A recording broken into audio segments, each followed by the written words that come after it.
E papaki ana ngā tai ki waho o Hawaiki. Tērā tetahi wāhi, tetahi tau puni-puninga, ko Taiparirua tōna ingoa. E ai ki ngā kōrero, e noho ana e tahi puna ki tēnei whenua ki te taha o te pari. He rite hoki ki te tai e pari mai ana. E ai ki ngā kōrero anō hoki, whakamahi ai tēnei whenua hei māra kai. I nā hoki te kaha o te rere o ēnei puna wai ki te moana. Koe rai ki ai, ko Taiparirua.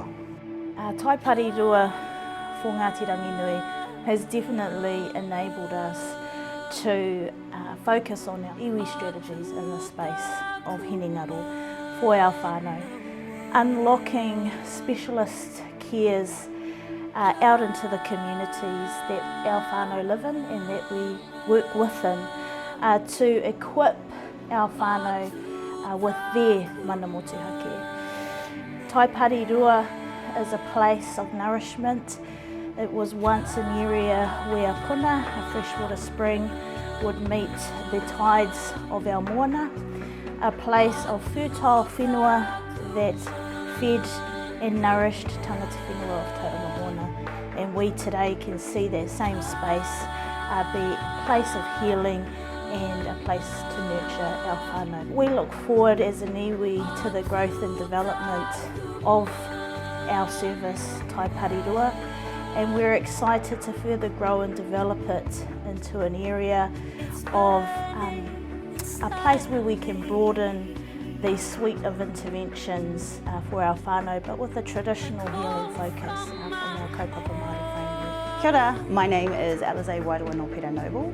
I work in the Kahuiako Ropu, but I am under the title of the Tautiaki Tautoko for whānau.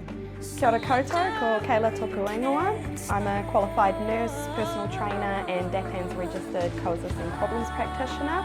I work here at Ngāti Ranginui Iwi as community hauora psychoeducator. Kia ora, Patrick Nicholas, whakapapa navigator.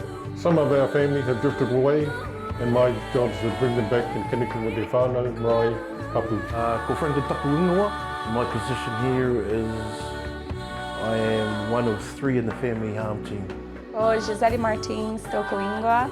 I'm the trauma therapist here at Ngāti Ranginui Iwi. Kia ora, my name is Fred Hika, currently employed as the trauma counsellor.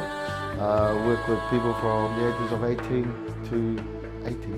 Koruko ai loe tōku ingoa, he uriau no Ngāti Ranginui. I'm a peer support advocate here at Mataora Services, Mauri ora. Tēnā koe, ko Kiri Amatai here tōku ingoa.